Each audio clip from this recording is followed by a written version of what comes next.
The day has finally come. We have reached $100,000 on Amazon.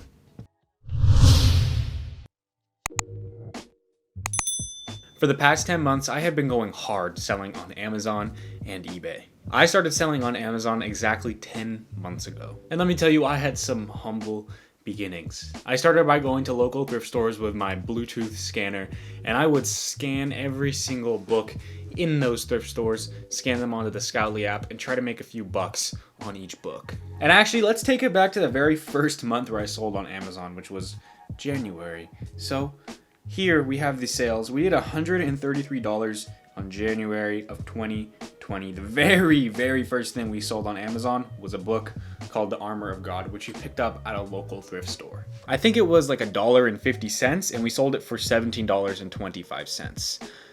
That book was also my very first return on Amazon. Basically, the book had a huge stain on it, and the customer wasn't too happy when he got it, so they requested a return and refund, and I was freaking out.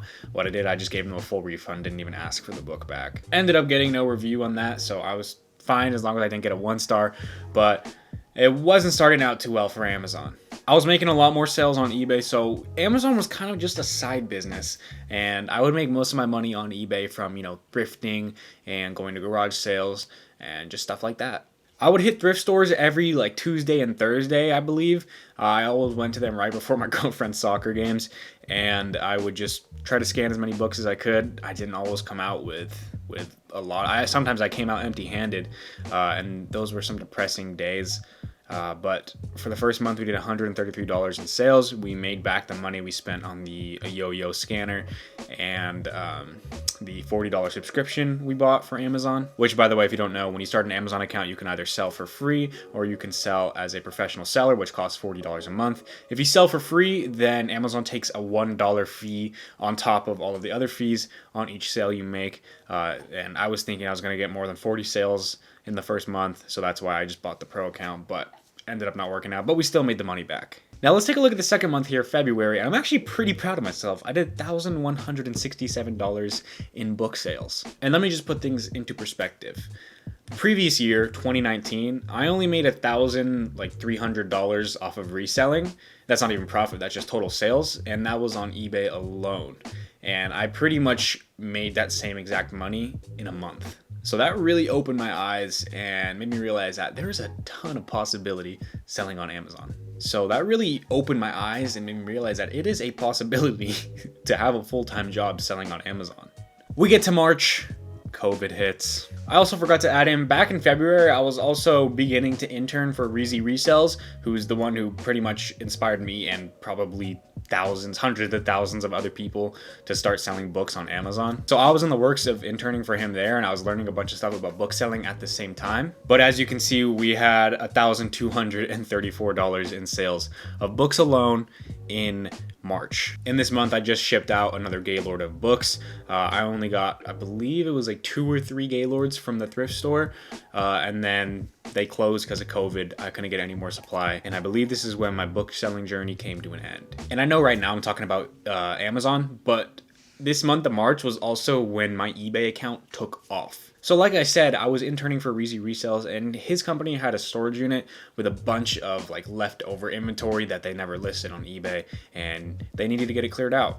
So he told me I could clear it out and I could list all the stuff on my eBay account and we'll split the profits 50-50. So I spend a few weeks doing that. I fill up, all the shelves in my garage, and my eBay account absolutely takes off. On eBay, I go from $100 in sales every single month to I'm finally hitting $2,000 to $3,000 in sales. And this is also the same time where I start posting on TikTok heavily. But enough of that, let's get back to Amazon.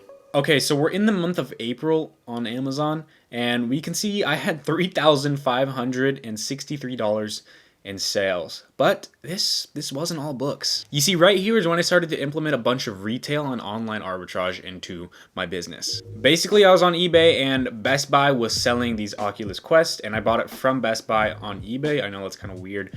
And I also paid tax on this, so it wasn't that profitable.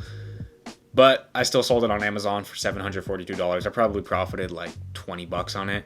So in the end, it wasn't really a good buy, but it was my very first online arbitrage purchase. And you can see there's also a lot of other stuff like this folk art color and these Siako Thomas Kincaid like Disney puzzles and this acrylic paint. Like, I went heavy onto online arbitrage here. Let me go into some of the reasoning I had for selling this paint and puzzles. Basically, it was quarantine, people were getting bored, and I knew that there were some like models of paint or paint sets that were selling for good money, and there were also a few puzzles that were selling for good money. I knew this information from cook groups. A really good one is the Reezy Ninjas.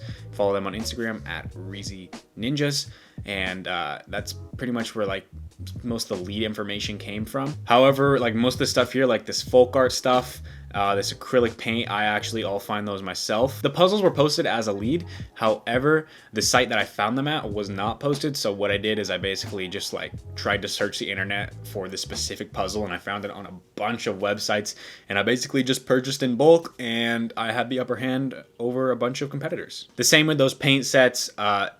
Paint sets were posted. It wasn't the exact like same paint sets. So what I did is I looked at the paint sets that were being posted like as leads, just from my friends and like, you know, the Reezy Ninjas.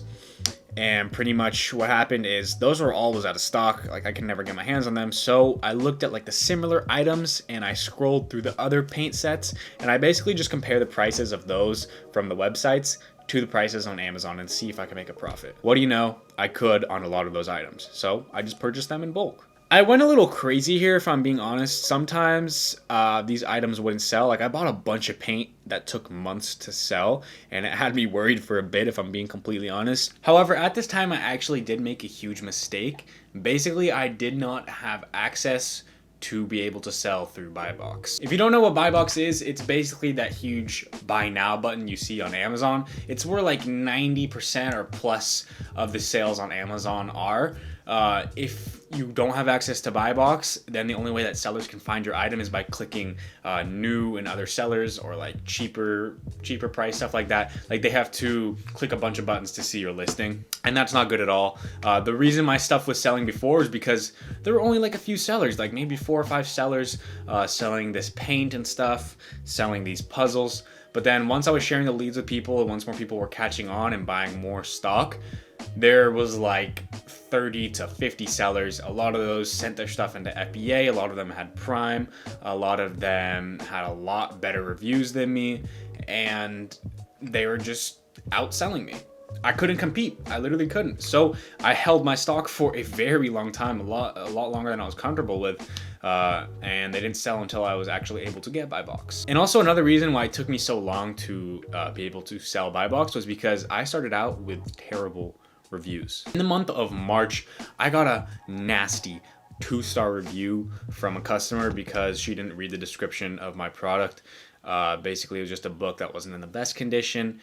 Honestly, I shouldn't have sold it, but I did say what was wrong with the book. She didn't choose to recognize it, and she bought it anyway, and then she complained and left a 2-star review. I tried to refund her. I tried to do everything, but she wouldn't take the review off. So I started my account with a 2-star review, and it sucked. From there on, a bunch of more bad reviews kept coming in just because I was so negligent of, you know, taking care of my customers and my customer service. However, I'm happy to say now I'm sitting at around like 80% positive feedback, I believe, something like that. Not the greatest, but it gives me the ability to sell Buy Box. Also, side note, if you are starting out your account with bad reviews, don't worry, you'll get through it.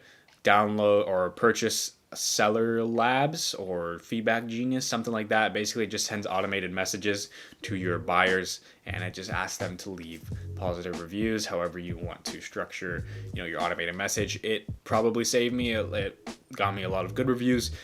So just make sure you don't worry if you're a new seller and you start out with bad reviews, because everything works out. We're in the month of May, and sales are a little bit worse than they were the month before. I didn't go as hard because I didn't have that much money, to be honest. And actually, we were selling a lot more on eBay at this time, we were selling, more paint, some sewing machines. We're selling a lot of clippers on eBay, especially. We weren't selling that many clippers on Amazon here. And we were just selling, just a bunch of stuff, just normal retail and online arbitrage things. So June hits, and I went a lot harder this month. We were selling a lot of clippers. We were selling a lot of computer parts. I was selling a lot of motherboards on eBay at this time, but this is just Amazon right now. We were selling, as you can see, a lot of clippers. We did like $6,000 in clippers. You think that's huge, but just wait till next month. And we just sold some gaming stuff, some computer parts. But June was a huge month for us. We did $8,000 in sales. That was the highest month I ever got, and I was absolutely stoked. It just becomes a huge snowball. July, we're at 42 grand in sales. You see, we did $25,000 in sales of some clippers. Of just one model of clipper, and then $8,000 in a different model, $4,000 in a separate model. We did like $4,000 in Elgato cam links, and then just some more computer parts. But that 40K month that I got to 42 grand, that was when I got the ability to sell on BuyBox. Here's August. We were sitting at 11 grand, just more in clippers, just huge clippers. As you can see, I finally sold the rest of that paint, the folk art color bottles, and then one book. Yeah, I wasn't selling too many books at this time, just mostly because I couldn't get any more. I pretty much stopped with the book business because after Corona came, all those thrift stores shut down. I couldn't get any more books, so we had to find the next best thing. Unfortunately, I had to stop showing what I sold for each month right around September because some of the stuff I'm selling in that month, I'm still selling right now. But in September, we hit $11,000 in sales. And then right now in October, we're sitting at around like 17 to 18 grand in sales. And we just passed $100,000 yesterday. But I am so pumped for Christmas, for Q4. A lot of people are calling it Q5 because just this whole year has been a Q4 for Amazon sellers. I have a few $1,000s of toys stocked up in my living room and stocked up in the FBA warehouses just ready to sell. And it's going to be an absolute, it's going to be madness. I know there's going to be a lot of comments and questions asking about profit margins, so let me just say this. All the products I source, I try to get around like 20 to 40% profit margins on. However, at the end of the year, when it comes to tax time, I want to be as close to $0 in profit as legally possible. Why is that? Less profit, less tax. But theoretically, let's go ahead and say I made 20% returns on all of the products I've sold. So we'll add up the Amazon sales and the eBay sales, so we're at like 140 grand this year, and we'll multiply that by 0.20, and we're at like 28 grand in profit. At 40% profit margins, I would have profited 56 grand this year if I decided to take it all out. However, we invest literally almost every single penny back into the business. And even at $28,000 in profit, as a 17-year-old, if I would have stayed at my normal job working minimum wage, and if I would have worked full time, 5 hours a day, 5 days a week, I only would have made $16,500, and that's even before tax. So I have surpassed the amount of money I would have made working a normal job, and now I have a legal business. So I'm just so happy with how things have been turning out for the past 10 months, and hopefully you guys can stick around and follow me on my journey. And if you're new to this channel, all this money is working towards my two big goals in life. Own a gym in every single state and win a Call of Duty championship. I love fitness, I love working out, I want to own a bunch of gyms, and I love Call of Duty. I want to own a COD team, and I want to take that team to Call of Duty champs, and we're going to win, baby. If you want to see my goal setting process and just everything about that, or you want to see more videos about me making money, check out the video right here and the playlist right down here. Thank you guys for sticking to the end. Please, it would mean the world to me if you subscribe right down below and follow the journey. Anyway, my name is Austyn Hustles. Go ahead and comment down below, and I'm out later.